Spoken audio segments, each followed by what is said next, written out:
नमस्कार सभी को दोस्तों, आज की वीडियो में हम बात करेंगे जिला न्यायालय पलवल द्वारा निकाली गई भर्ती के बारे में। दोस्तों, यदि आप इस भर्ती का फॉर्म भरना चाह रहे हैं तो वीडियो को अंत तक जरूर देखें ताकि आपसे किसी भी प्रकार की फॉर्म को भरने में गलती न हो। इस वीडियो में हम न केवल योग्यता शर्तों की बात करेंगे बल्कि आपको फॉर्म के प्रत्येक कॉलम को किस प्रकार से भरना है वह भी पूरी तरह से समझाया जाएगा। तो दोस्तों, वीडियो को अंत तक ध्यानपूर्वक अवश्य देखें। देखिए, जिला एवं सत्र न्यायालय पलवल द्वारा चपरासी व प्रोसेस सर्वर के कुल 11 पदों पर यह भर्ती निकाली गई है, जिसके लिए 8वीं 10वीं पास पुरुष और महिला अपना ऑफलाइन आवेदन भेज सकते हैं। इन पदों पर भर्ती के लिए किसी भी प्रकार का कोई शुल्क यहाँ पर दे नहीं है। अंतिम तिथि की बात करें तो अंतिम तिथि 5 सितंबर 2023 इन पदों पर भर्ती के लिए रखी गई है। चपरासी के कुल 8 पद हैं और प्रोसेस सर्वर के कुल 3 पद हैं। दोस्तों, चपरासी के 8 पदों के लिए योग्यता की बात करें तो 8वीं पास है और 8वीं में हिंदी या पंजाबी में से कोई एक विषय होना चाहिए। इसी तरह प्रोसेस सर्वर के लिए 10वीं पास योग्यता है और 10वीं में हिंदी या पंजाबी में से कोई भी एक विषय होना चाहिए। या तो हिंदी विषय आपने पढ़ा हो या पंजाबी विषय आपने पढ़ा हो। आयु की बात करें तो दोनों पदों के लिए आयु आपकी 18 से 42 वर्ष है और वेतनमान की बात करें तो 16,900 से 53,500 यहाँ पर आपका वेतनमान रहेगा। आरक्षण की बात करें तो प्रोसेस सर्वर के सभी पद हैं वह सामान्य वर्ग में ही रिक्त हैं। तो यदि आप SC हैं, BCA हैं, BCB हैं या अन्य किसी भी आरक्षित वर्ग जैसे EWS से संबंधित हैं तो भी आप यदि आवेदन करना चाहें तो अपना आवेदन आप सामान्य वर्ग में भेज सकते हैं। वहां पर आपको आयु की कोई भी छूट नहीं दी जाएगी। इसी तरह यदि चपरासी के पद के लिए बात करें तो चपरासी के जो पद हैं वो आपके सामान्य वर्ग में रिक्त हैं, SC वर्ग में रिक्त हैं, BCA वर्ग में रिक्त हैं और एक्स सर्विसमैन जर्नल वर्ग में आपके रिक्त हैं। इसके अलावा यदि आप BCB वर्ग के आवेदक हैं या SMA या एक्स सर्विसमैन में किसी भी अन्य कैटेगरी से संबंधित हैं तो आप अपना आवेदन एक्स सर्विसमैन होने पर एक्स सर्विसमैन जर्नल में भर सकते हैं या फिर BCB ST या EWS होने पर अपना आवेदन आप सामान्य वर्ग में भरकर भेज सकते हैं। यहाँ पर आपकी आयु की गणना है वह 1 अगस्त 2023 के अनुसार की जाएगी, यानी कि आपकी आयु 1 अगस्त 2023 को कम से कम 18 साल हो और ज्यादा से ज्यादा 42 साल हो। लेकिन यदि आप चपरासी के पद के लिए आवेदन करते हैं और SC या BCA वर्ग से संबंधित हैं तो फिर आपकी अधिकतम आयु है वह 47 वर्ष तक हो सकती है।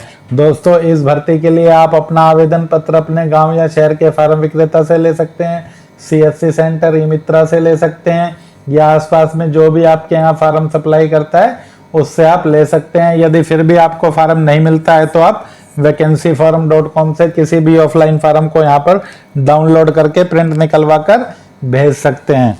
दोस्तों, आपको अपना आवेदन है वह डाक द्वारा भरकर भेजना है या फिर आप उसे व्यक्तिगत रूप से भी जिला न्यायालय पलवल में जमा कर सकते हैं। पता है आपका डिस्ट्रिक्ट एंड सेशन जज judicial court complex Palwal, pin code 121102 Haryana.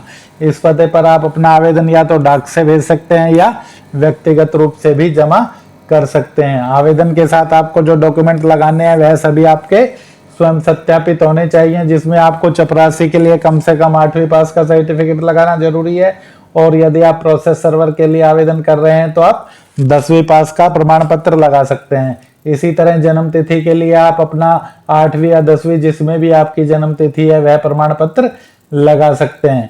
यदि आप आरक्षित वर्ग में आवेदन कर रहे हैं तो फिर आपको अपना जाति प्रमाण पत्र भी आवेदन के साथ लगाना है। इसके अलावा आपको आधार कार्ड या अन्य किसी भी ID प्रूफ की प्रति भी इस फार्म के साथ लगानी है। यदि आपके पास पद से संबंधित कोई अनुभव है तो अनुभव प्रमाण पत्र की प्रति भी इस आवेदन के साथ आप संलग्न करके भेज सकते हैं। इसके अलावा दोस्तों, आपको 2 स्वयं के पते लिखे लिफाफे लगाने हैं और उन पर आपको 10-10 रुपए के डाक टिकट भी चिपका देने हैं। जिस लिफाफे में आप अपना आवेदन पत्र और डॉक्यूमेंट डालकर भेज रहे हैं उस लिफाफे पर आपको ऊपर पद का नाम और जिस भी वर्ग में आप आवेदन कर रहे हैं वह अंग्रेजी के कैपिटल लेटर में लिख देना है। दोस्तों, फार्म में ध्यान रहे आपको किसी भी प्रकार की कोई कटिंग या ओवर राइटिंग नहीं करनी है। इन पदों पर चयन है वह आपका साक्षात्कार के आधार पर होगा और साक्षात्कार आपका है वह 25 सितंबर से स्टार्ट हो जाएगा। यदि आप प्रोसेस सर्वर के लिए आवेदन किया है आपने, तो प्रोसेस सर्वर के लिए आपका साक्षात्कार है वो 25 सितंबर को ABCDEF, जिन भी आवेदकों का नाम इन अक्षरों से आरंभ है अंग्रेजी के, उनका साक्षात्कार 25 सितंबर को 1:30 बजे से होगा। इसी तरह GHIJKL नाम वालों का साक्षात्कार है वह 26 सितंबर 2023 को होगा।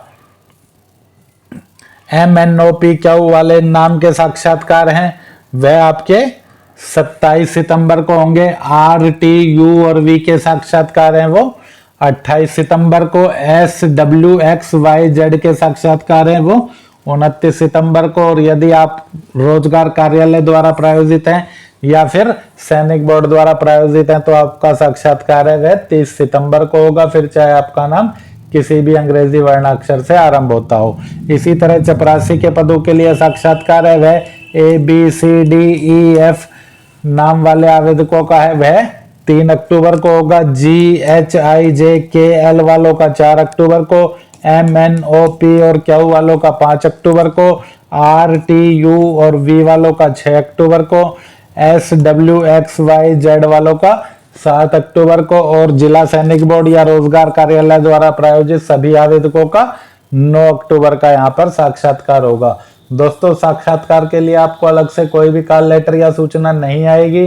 साक्षात्कार के लिए आपको अपना डॉक्यूमेंट लेकर सभी ओरिजिनल डॉक्यूमेंट के साथ और अपने ID प्रूफ के साथ है वह आपको जिला न्यायालय के पते पर, पलवल के पते पर आपको पहुंच जाना है 11 बजे।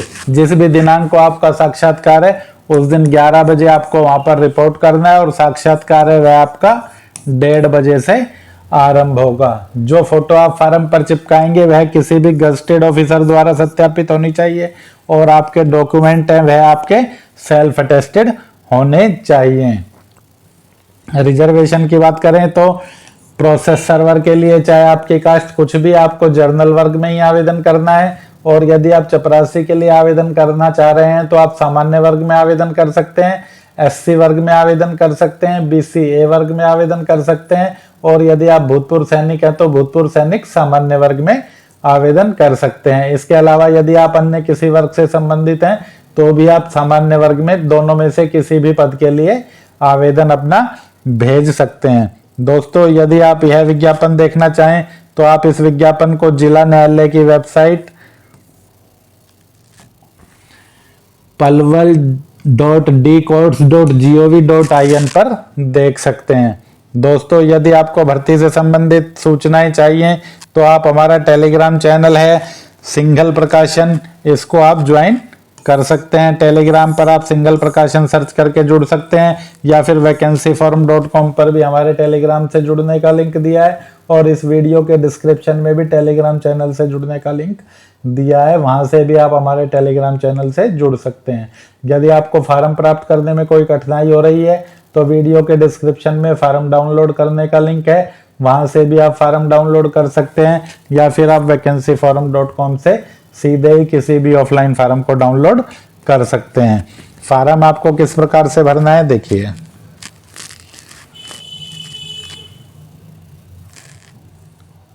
सबसे पहले application for the post of, जिस भी पद के लिए आप आवेदन करना चाह रहे हैं उस पद का नाम आपको इसमें लिख देना है। यदि आप पियोन के लिए आवेदन करना चाह रहे हैं तो यहाँ पर आपको पियोन लिखना है और यदि आप प्रोसेस सर्वर के लिए आवेदन करना चाह रहे हैं तो इसमें आपको प्रोसेस सर्वर लिख देना है।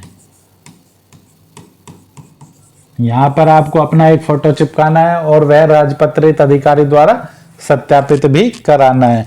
Application for the post of में फिर से आपको पद का नाम लिख देना है जिस भी पद के लिए आप आवेदन कर रहे हैं, या तो पियोन या प्रोसेस सर्वर। यदि आप दोनों पदों के लिए आवेदन करना चाह रहे हैं तो दोनों पदों के लिए आपको अलग अलग फॉर्म भरना होगा। नेम ऑफ कैंडिडेट में सबसे पहले आपको अपना नाम लिखना है, जो भी आपका नाम है।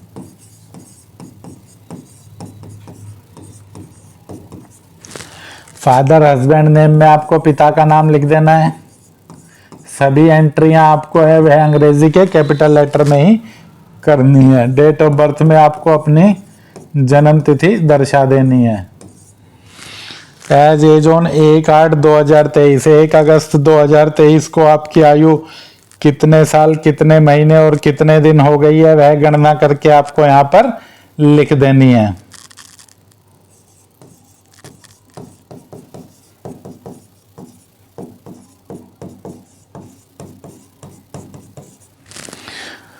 यदि आप पुरुष आवेदक हैं तो इस कॉलम में आपको मेल लिखना है, यदि आप महिला आवेदक हैं तो इस कॉलम में आपको फीमेल लिखना है। इसके बाद अगला कॉलम है नेशनलिटी का। नेशनलिटी में सभी आवेदकों को वह इंडियन लिखना है।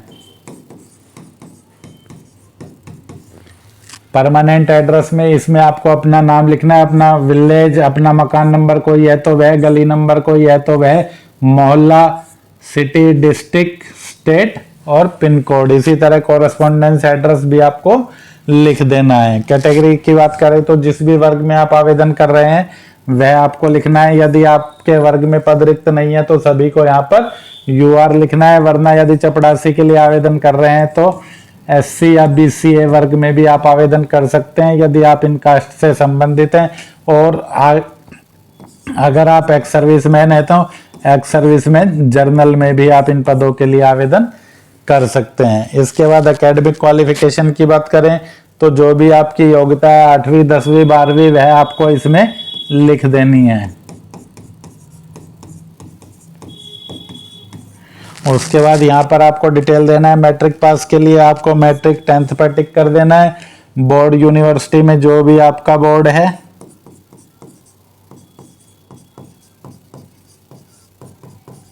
ईयर ऑफ पासिंग में जिस भी सन में आपने 10वीं की परीक्षा पास की है, क्लास डिवीजन में जो भी आपकी डिवीजन रही है,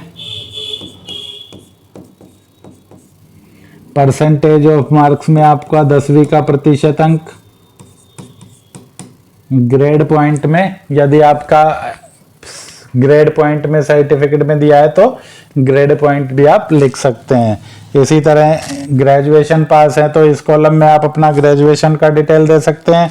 अन्य कोई योग्यता है तो आप इसमें अपनी अन्य योग्यता की डिटेल भी दे सकते हैं। इसके बाद बात करें एक्सपीरियंस की तो यदि पद से संबंधित कोई अनुभव आपके पास है तो आप इस कॉलम में अपने अनुभव की डिटेल दे दीजिए, वरना इस कॉलम में नॉट एप्लीकेबल आपको लिख देना है। इस कॉलम में आपको अपना मोबाइल नंबर डाल देना है। ईमेल आईडी, जो भी आपकी ईमेल आईडी है वह आपको इसमें लिख देनी है। ईमेल आईडी आप चाहें तो स्मॉल लेटर में, चाहें तो कैपिटल लेटर में, किसी भी प्रकार से लिख सकते हैं, किंतु फार्म के अन्य सभी कॉलम आपको अंग्रेजी के कैपिटल लेटर में ही भरने हैं। यहाँ पर आपको फिर से अपना नाम लिखना है, यहाँ पर आपको अपने पिता का नाम लिख देना है। इसके बाद आगे बात करें तो डेट और प्लेस। डेट में आपको जिस भी तिथि को आप फॉर्म भर रहे हैं वह तिथि डाल देनी है।